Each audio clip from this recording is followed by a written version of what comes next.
ground, and we're now coasting downhill on that last 25% of the oil. Well, we have to ask, what's the Department of Energy doing about this?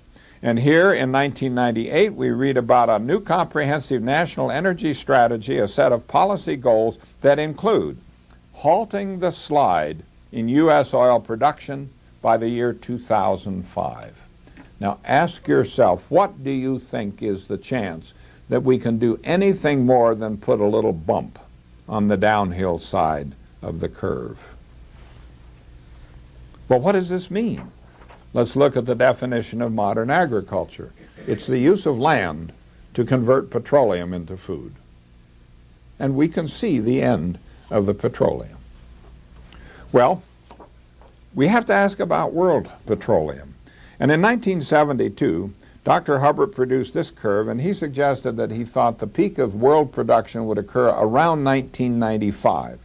So we have to go to the data and see what has happened.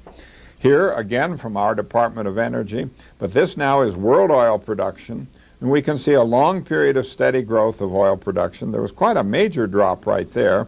Then there was a recovery, then simply an enormous drop, and a partial recovery here. So it's clear we're not yet over the peak. Each of those drops that you saw there was due to a price hike from OPEC. And I think that those drops in delaying the arrival of the peak are the reason for the fact that the peak will occur later than Dr. Hubbert had projected it to be. Well, I go back to my spreadsheet on my computer at home, and now in addition to just fitting the curve, since the curve has not started down, I can't get a very good fit for the curve for the area under the curve. But what I have to do then is to go to the geology literature and find out what is the consensus figure among geologists as to the total amount of oil we'll ever find on this earth. Well, this consensus figure is 2,000 billion barrels. Now that's uncertain. It has an uncertainty maybe 40%, plus or minus 40%, so it's a very uncertain figure. But that's the consensus figure. If I do that and do the fit, there is the curve. The curve has a peak in the year 2004. Now if I say, let's assume there's 50% more oil than the geology consensus, then the fit gives me the year 2019 for the peak, and if I assume there's twice as much oil as the consensus figure, then the peak's back to the year 2030. Now look at those curves. In your life expectancy, you are going to see the peak of world oil production. And you've got to ask yourself, what's life going to be like on this earth when we have production declining and we have a growing population and a growing per capita demand for oil? Now just think about it. This isn't rocket science. This is something that we can all think about. In the March issue of Scientific American for the year 1998, there was a major article by two real petroleum geologists. One's in England, one's in France. They said that their estimate for this peak was that it would occur before the year 2010. So their estimate and the one I'm showing you here that I've made, these are in the same ballpark, and we're talking about the same kind of numbers. Now that analysis that was in Scientific American caused a lot of discussion, and in particular in Fortune magazine in 1999, commenting on this scientific analysis that was done by petroleum geologists, we find an emeritus professor of economics at MIT saying that this analysis is a piece of foolishness. The world will never run out of oil, not in 10,000 years. And so we have non-scientists telling us that petroleum reserves are greater than ever before in history, and we have geologists telling us that we're finding only 1 barrel of new oil for every 4 barrels we take out of the ground and consume. What is going on here? You've seen the figures. Here in 1999, U.S. lower 48 state January oil output hit a 50-year low, exactly what you expect as you're going down the right-hand side of the Hubbert curve. And one of Dr. Hubbert's favorite graphs is this one. And this is on a time scale from 5,000 years ago to 5,000 years in the future, and the age of fossil fuels is a little blip in the middle of the screen. Think about it.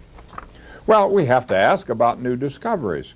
Here in 1993, we read about the largest oil discovery in the Gulf of Mexico in the past 20 years, an estimated 700 million barrels of oil. Now that's a lot of oil, but a lot compared to what? At that point, we were consuming in the United States 16.6 million barrels of oil every day. Do the long division and you find that entire discovery would serve our needs for 42 days. And that's the biggest discovery they've made in the Gulf of Mexico in 20 years. On the front page of the Wall Street Journal in 1997, we read about the new Hibernia oil field off the south coast of Newfoundland. Please note this one line in the headline: now it will last 50 years. And let's go to that story in the Wall Street Journal and read about the Hibernia field. It's one of the largest oil discoveries in North America in decades. It should deliver its first oil by the end of the year. At least 20 more fields may follow, offering well over 1 billion barrels of high-quality crude, promising a steady flow of oil will be just a quick tanker run away from the energy-thirsty East Coast. They may find 1 billion barrels of oil in that undersea deposit. So 1 billion barrels, we are now consuming something like 18 million barrels a day. Do the long division, and that whole supply would meet our needs in the United States for 56 days. And what did that headline say? It said 50 years. Well, some people say there's nothing to worry about.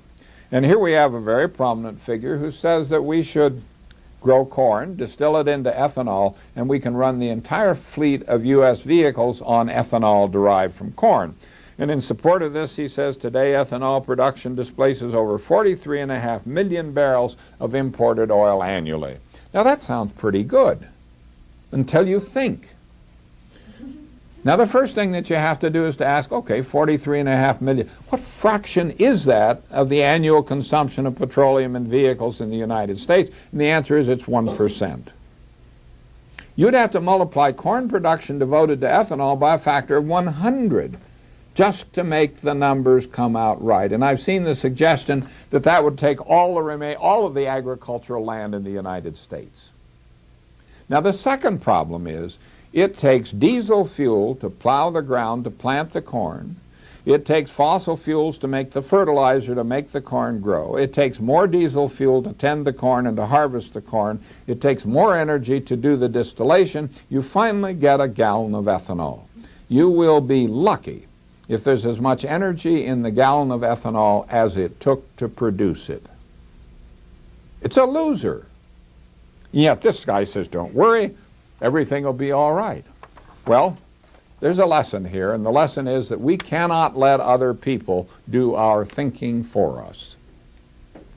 Let's take another look at world oil production. Now the graph here is slightly different from the one I showed earlier. What I'm showing here is per capita production of oil, which means that at every point I take the world production divided by the world population that year. Now the scale here on the vertical axis is liters per person each day. There's the number 2. Now 2 liters a person a day. 2 liters is about half a gallon.